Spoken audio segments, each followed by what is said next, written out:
Assalamualaikum warahmatullahi wabarakatuh. Perkenalkan, nama saya Ainurul Fahmi dari Prodi Pendidikan Sosiologi Angkatan tahun 2021. Di video kali ini, kita akan membahas tentang penelitian sosial.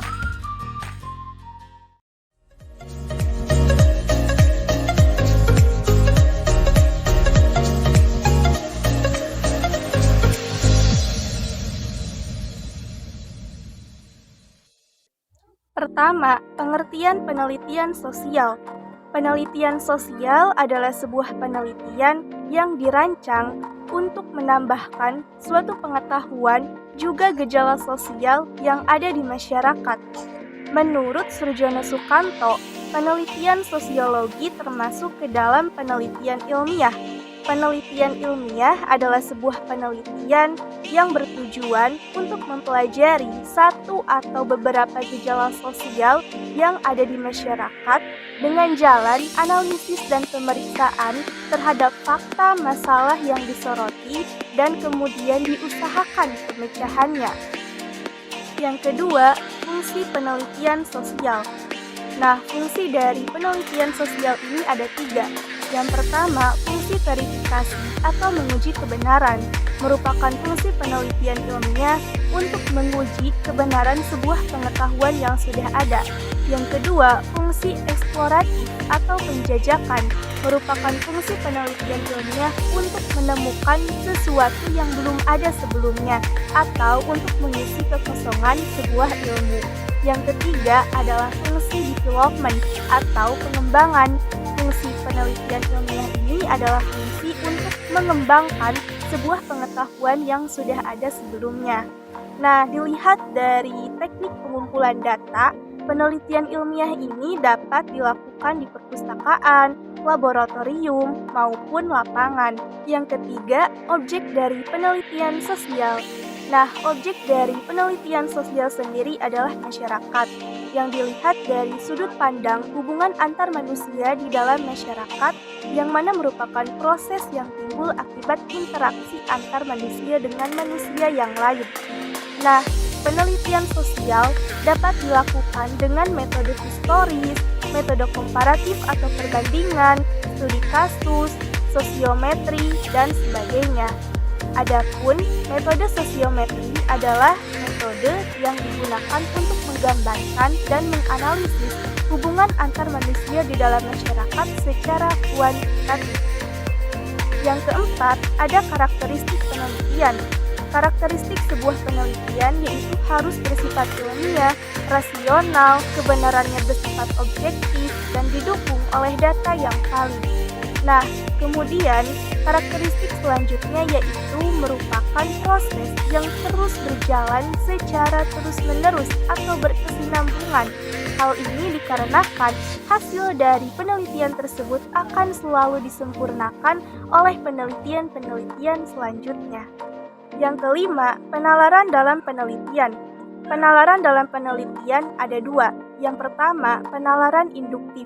Merupakan proses berpikir dari hasil pengamatan suatu kejadian yang khusus yang kemudian akan ditarik kesimpulan secara umum. Yang kedua yaitu penalaran deduktif, merupakan pengamatan dari suatu kejadian yang umum yang kemudian akan ditarik kesimpulan secara khusus. Kemudian ada syarat penelitian sosial. Syarat penelitian sosial yang pertama yaitu sistematis, dilakukan berdasarkan pola tertentu, yaitu dari hal yang paling sederhana ke yang paling kompleks. Yang kedua yaitu terencana, dilakukan berdasarkan pemikiran yang sudah ditentukan sebelumnya, jadi dilakukan secara sengaja.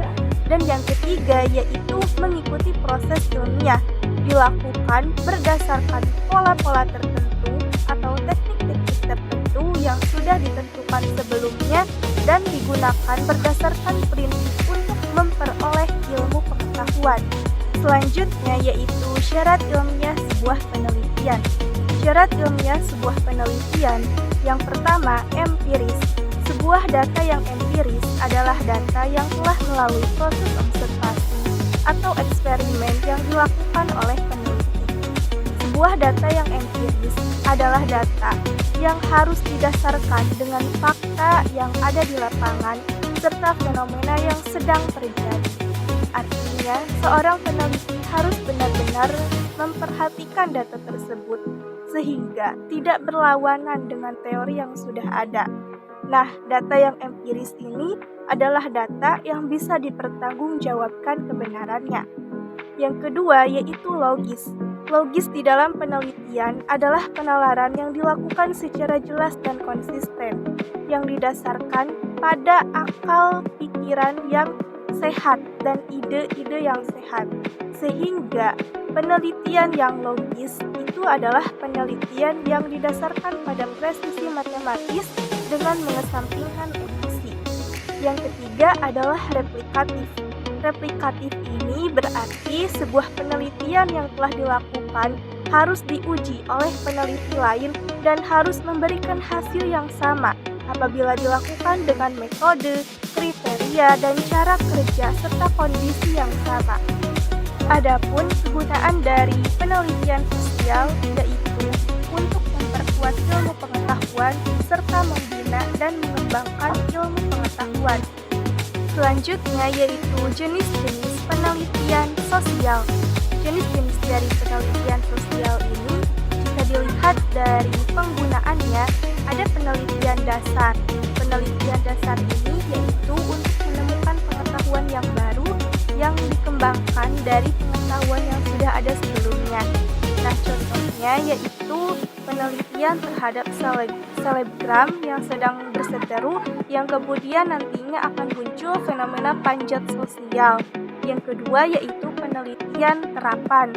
Di dalam penelitian terapan ini digunakan untuk menemukan solusi atas permasalahan yang tengah dihadapi. Contohnya penelitian untuk meningkatkan taraf hidup masyarakat, mencari cara atau strategi bagaimana untuk menyikapi persoalan pengangguran. Berdasarkan tujuannya, ada penelitian eksploratif yang artinya untuk menggali fenomena-fenomena sosial yang baru.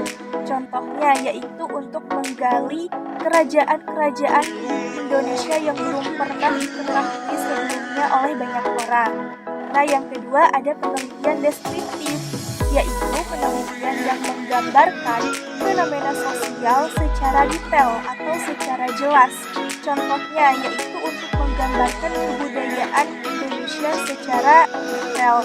Nah, yang ketiga ada penelitian eksplanatori, di mana penelitian eksplanatori ini untuk menjelaskan atau alasan terjadinya suatu fenomena sosial. Contohnya yaitu untuk menjelaskan alasan mengapa terjadinya sebuah penyimpangan sosial di kalangan remaja.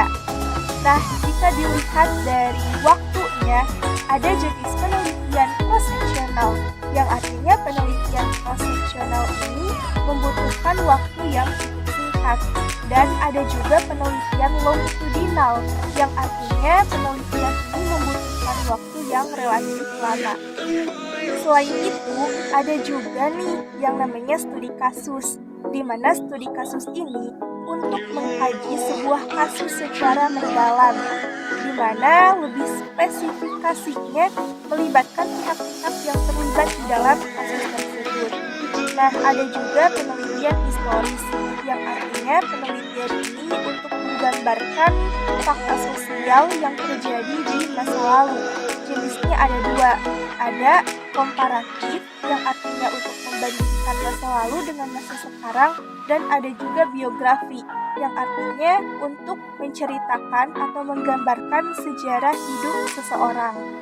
Di dalam merancang penelitian sosial, ada beberapa hal yang perlu diperhatikan oleh seorang peneliti. Yang pertama, menentukan topik penelitian. Nah, peneliti akan menentukan topik apa yang akan peneliti ambil sesuai dengan kesanggupan peneliti, sehingga peneliti dapat menyelesaikan masalah yang sedang dikaji. Dan yang kedua, penelitian terdahulu. Penelitian akan lebih mudah apabila melihat penelitian terdahulu atau penelitian yang sesuai dengan tema yang diambil. sebagai acuan untuk menentukan perbedaan-perbedaan antara penelitian terdahulu dengan penelitian yang akan dilakukan. Nah, yang ketiga, latar belakang. Peneliti akan menuliskan alasan mengapa peneliti itu tertarik dengan topik yang diambil. Nah, yang keempat, yaitu rumusan masalah. Peneliti akan menuliskan masalah-masalah apa saja yang ingin peneliti cari. Nah, selanjutnya yaitu pertanyaan penelitian. Pertanyaan penelitian ini ditulis oleh peneliti untuk menjawab masalah yang sedang dikaji dan untuk mendapatkan data yang diinginkan oleh peneliti. Nah, yang terakhir yaitu tujuan dan manfaat penelitian, di mana peneliti akan menulis tujuan dan manfaat setelah melakukan penelitian. Di dalam melakukan penelitian sosial, biasanya menggunakan dua metode. Yang pertama, metode penelitian kualitatif dan metode penelitian kuantitatif.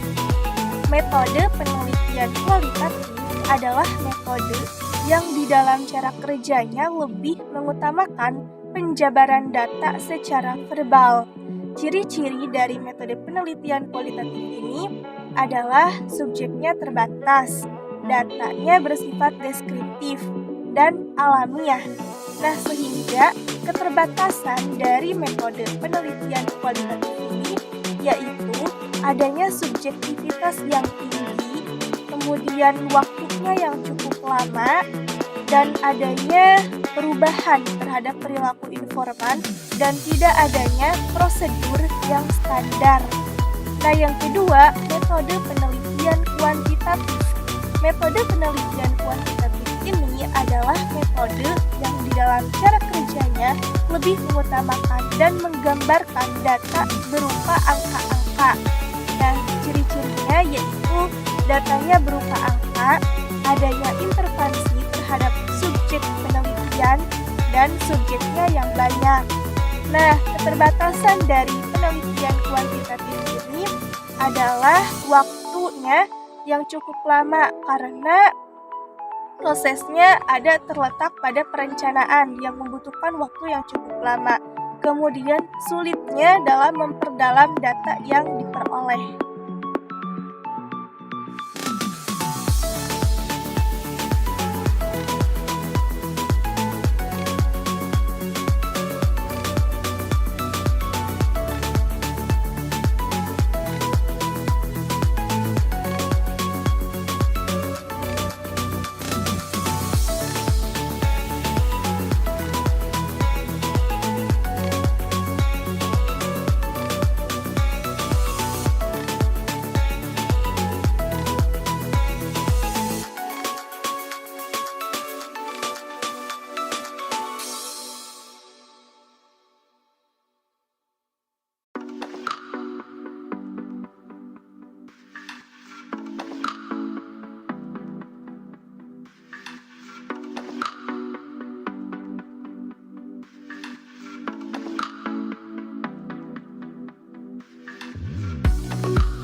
Gimana nih?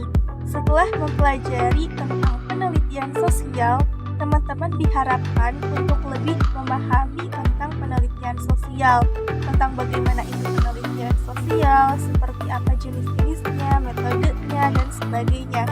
Kalau ada pertanyaan-pertanyaan, boleh nih untuk ditanyakan di kolom komentar.